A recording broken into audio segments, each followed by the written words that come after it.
نهم لامل د نورو په رنګ کې ځان مه رنګوه. د بل چا جامه مه په تن کوه. د نورو په صف کې مه ننوځه او پردۍ پیښې مه کوه.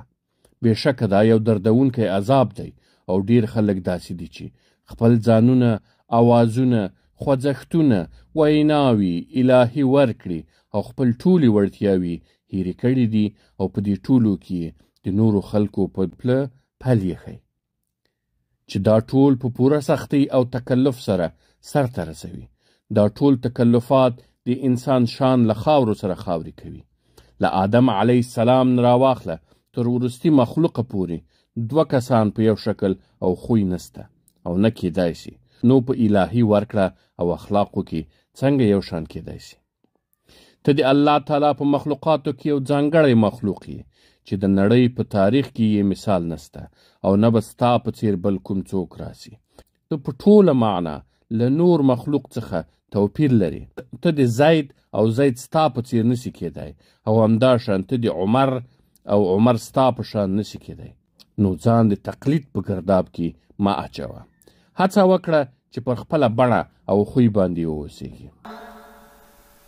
قد علم كل اناس مشربهم او هر قبیله وپوهېده چې له کومه ځایه خپلې اوبه واخلي.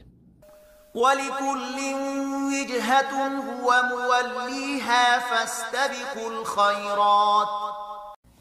د هر چا لپاره یو لوری دی چې هغه ته مخ اړوي، نو تاسې د ښېګڼو په لوري په ځغاښته سئ.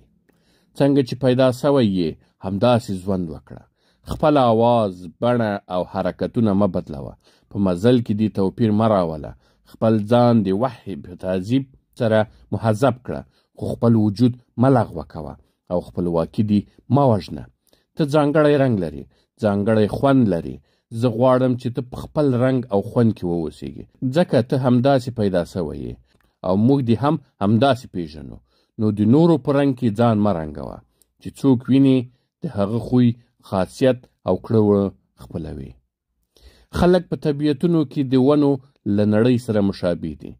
خوږ، تریخ، تریو، اوږد او لنډ ټول پکې وي. ته هم په دې ډول سه چې څنګه یې هماغسې پاته سه. که ته د کیلې د ونې په څیر یې، نو له ځانه د ناک ونه مه جوړوه، ځکه ستا جوړښت او بیه له هغه نه ډېره ده. ځکه ته کیله یې. بېشکه زموږ ټول خویونه، رنګ او حرکتونه د الله تعالی د قدرت له نښو نه یوه نښه ده.